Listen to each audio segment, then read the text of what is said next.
So we've been having a series that's about AI. And Apala, as you look at what we've done so far, what's our focus? I think what we've been trying to debate is there a need for us to be cognizant of challenges that all these generative AI models present to us, and so should we, as we have said, should we rein in the reign of AI? And if so, what is it? What are these challenges that we need to be aware of? And that's what we've been trying to debate. And then we've also gone into kind of trying to see, well, what is possible at this point in time, and what is just a lot of hot air that's being talked about. So I think both of these areas have been of interest in our videos. And so we've looked at how we can control AI, looking at things like avoiding bias. But John, you brought up a term that we weren't familiar with, of temperature. Yeah. Can you share what that means in an AI environment? Sure. First, hopefully we all know that researchers in AI were totally surprised that it worked. It was a product of just sheer quantity of data, and using the neural nets that they had, ChatGPT no longer took a long time to generate a sentence. It just generated reasonable sentences. So then the question is, what kind of sentences do you want? So they, as we all know, they adjust the parameters. They turn the knob, so to speak, on the neural net, establishing the relationship between the different levels. Some levels are very concrete. What letter am I looking at? And other levels are more general. So what does the collection of words mean in terms of the intent of a sentence? That's a higher level. So the AI researchers found out that if the knobs were dialed in a certain way, and they asked it to, the standard test, by the way, is asking the AI to predict what word would fall in this sentence after I've removed one of the words. And this is a sort of a test of how much common sense the AI will exhibit. So they remove a word from the sentence and then ask it to indicate what word goes in there. Well, of course, the AI has a list of candidates of the words, and it would pick the top word, the most probable word. So then they press the button and say, okay, we'll do it again. Now, the way the settings were at that time, it would predict that same word because the list is going to be somewhat the same, and it'll take the most probable word. Now, if they apply this to more than just one word, so now we're talking about ChatGPT,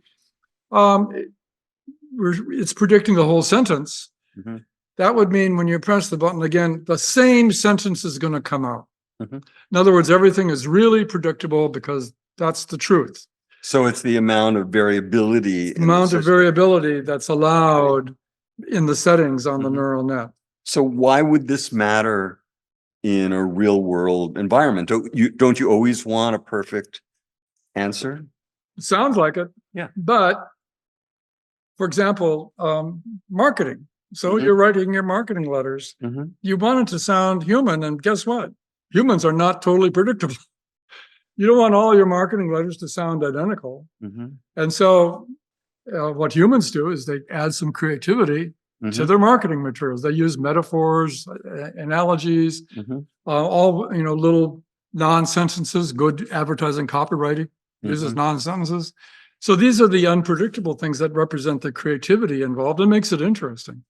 So what the ChatGPT people found is they had turned the dials down. In other words, increase the temperature, just like when you're boiling water, you would turn up the heat on the stove to create more bubbles, more randomness in the water. Turning up that temperature would allow the less predictable words come up. Now, remember though, the words that they're choosing from are still the very predictable words. So this is a way of introducing some more human-like characteristics to the sentences ChatGPT puts out. So it intentionally creates entropy, inaccuracy. In a way. Well, whether it's inaccurate is another question. Okay. Remember, it's but the list of top variability. 10 words. Mhm. Yeah, variability. Okay. So Apollo, how So- does that matter? So one question I have therefore is that does it therefore take into account cultural, diversity? Yeah. Because one day I was trying on ChatGPT to ask what is the most ideal breakfast, and of course it instantly responded with a very American breakfast for me. And then I tried again, and I said, what is the most ideal Indian breakfast? And then it did give me pretty good options. Well, So there's a default that it assumes, like there's a set of words or terms from which it just picks, unless you're really tweaking the prompt, etc., etc. So does it's the basis on which it produces an outcome. I'm just wondering, this dialing up the temperature or dialing it down, how does that impact including cultural diversity? Or does it? I Well, don't know very if you good know point. that. And the word diversity, of course, is a loaded word. It has Yeah. a very specific meaning. Yeah. And this is a traditional problem in AI, artificial intelligence. It's called bias. Hmm. And as we all know, the big problem was that, the early AIs were all biased towards characteristics and preferences of Caucasians, probably North American Caucasians, because that's where all the data came from. Hmm. So that bias was built in on the data. Now, researchers, they're all smart people. They started figuring out, well, there's a bias to the answers we're giving, and they probably tried to turn the dials to reduce that bias. Well, hang on a second though. Yeah. Is that temperature or is that focus? Well, that's exactly the question. That's exactly the question. And I would suggest it's focus. The bias is more focus. So Okay. bias, and Yeah. talk about is Yeah. focus. Mm. Temperature is variability. So Mm. what if we took an example of news articles and memes? Mm. So if I have a dead cold set of news articles for me, right, and it knows way too much about me, Mm. every article will be exactly what I'm interested in. Mm.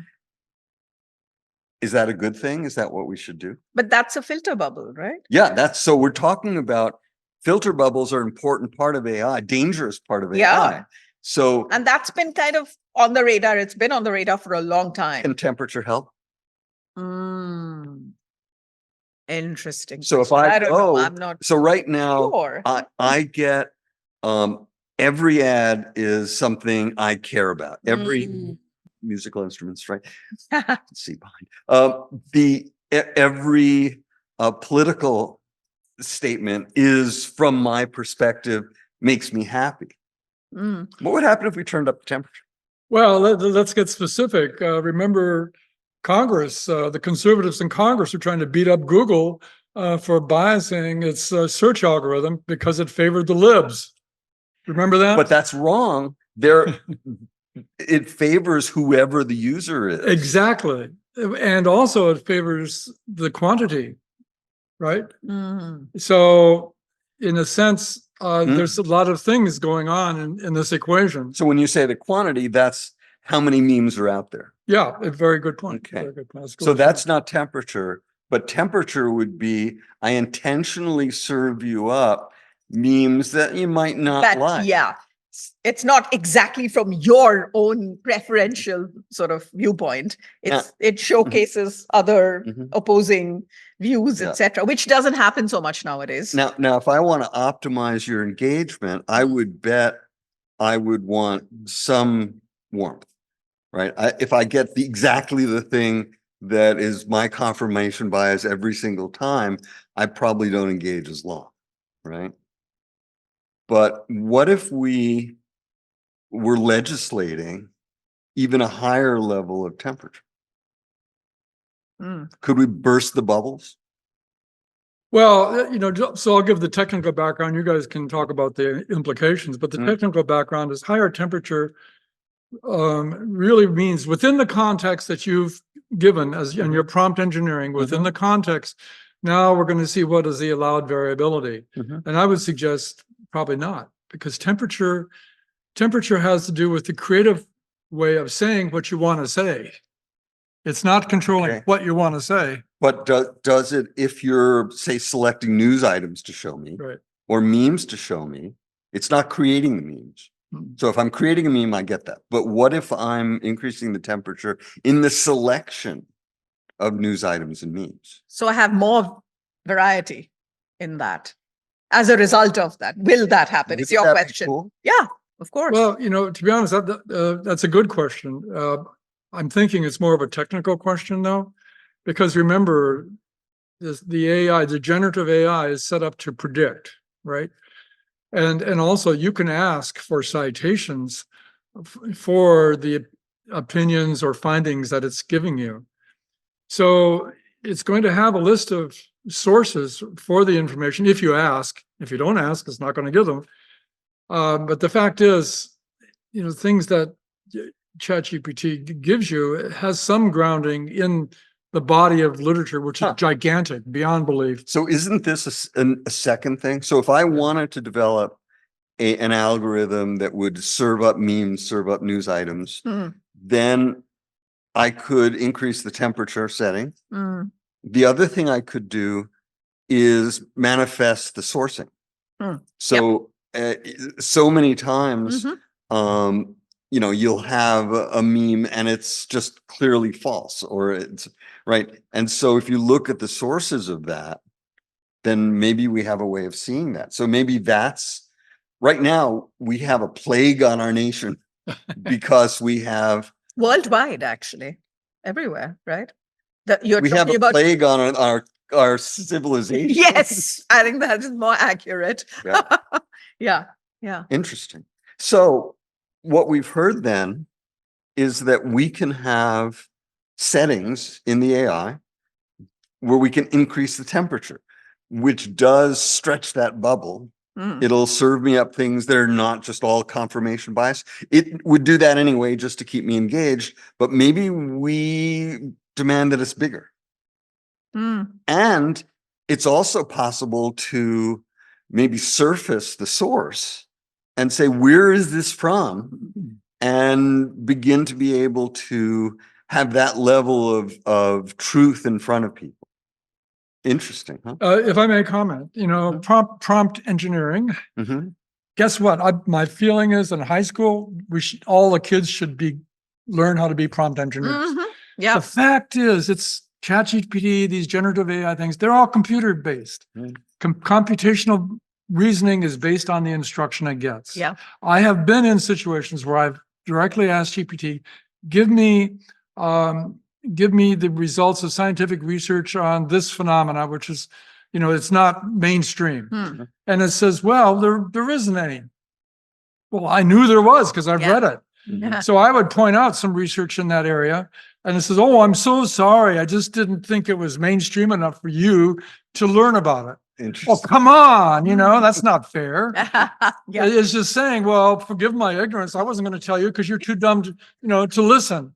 Well, that's wrong. Yeah. Because you are not too dumb. Exactly. But others of us may be actually.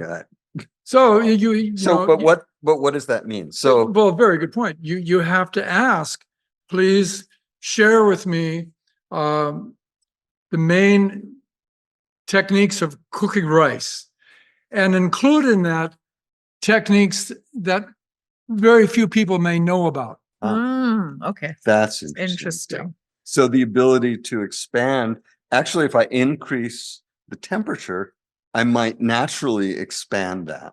So maybe the prompt itself has to have a temperature. You have to think of it about exactly. Well, but the prompt is what I can create going in with a search. Yeah. Right?